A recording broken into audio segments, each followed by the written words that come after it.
Lors de sa rencontre avec Vladimir Poutine, Viktor Orban déclare ceci: « La guerre en Ukraine n'a plus de sens. » Son appel: passer immédiatement de la guerre à la paix. Le Premier ministre hongrois défie les dirigeants européens. Il faut s'adapter à la nouvelle donne avec Donald Trump, ce président qui déteste les conflits. Orban déclare même que la situation est claire. L'Ukraine connaît un échec militaire. Avec ce message fort, il invite l'Europe à reconnaître cette réalité et à changer de cap. Passer à la paix est maintenant, selon lui, la seule option pour les Européens.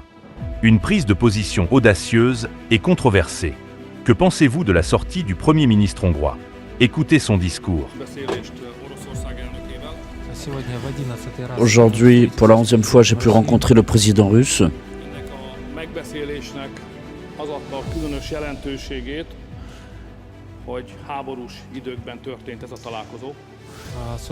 Et en particulier, cette discussion se tient pendant le moment où la guerre se déroule,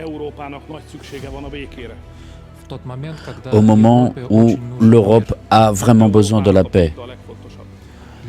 Pour l'Europe, la paix est le plus important.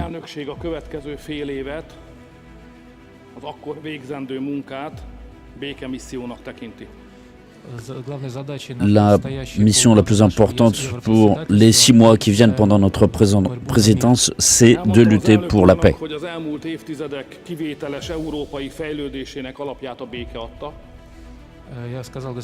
Je dis à Monsieur le Président que le plus grand développement pour l'Europe s'est fait pendant le temps de paix. Et aujourd'hui, l'Europe vit depuis 2 ans et demi dans l'ombre de la guerre. Et pour l'Europe, c'est beaucoup de difficultés. On ne peut pas se sentir en sécurité. Nous voyons un tableau de destruction et de souffrance.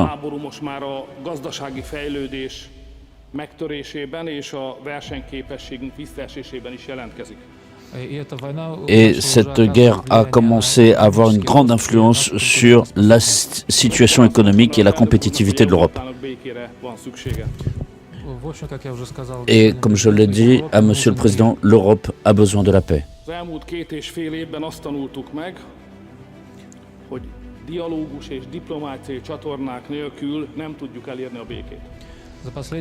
Et depuis 2 ans et demi, nous comprenons que sans diplomatie, sans lien de communication, on ne peut pas parvenir à la paix. La paix ne viendra pas d'elle-même. Pour cela, nous avons besoin de travailler.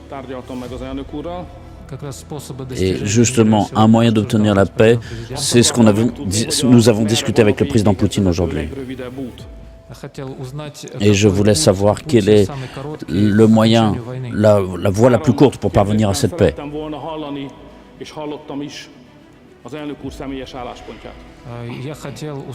Et je voulais entendre, et j'ai entendu l'opinion du Monsieur le Président sur les questions importantes. Je voulais savoir ce qu'il pense sur les initiatives de paix existantes à ce jour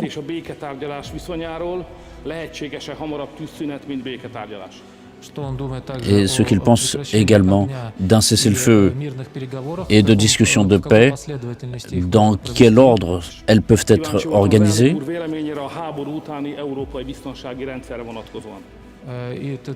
Et c'est le 3e point qui m'intéressait, c'est la vision de l'Europe après la guerre. Je vous remercie, Monsieur le Président, pour cette discussion ouverte et sincère.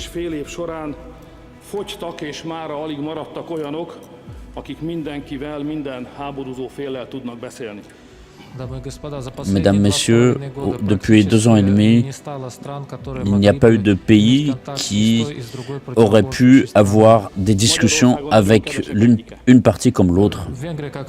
La Hongrie est justement un des rares pays à pouvoir le faire. Et c'est pour cela que cette semaine j'étais à Kiev et je me trouve maintenant à Moscou. Et j'ai compris que les positions sont très éloignées les unes des autres.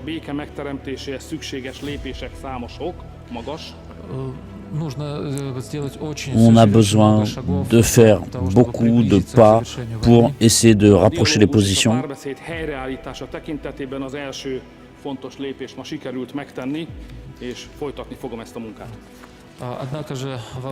Mais ce qui est le plus important, c'est que nous avons établi un contact et nous allons continuer à travailler dans cette voie.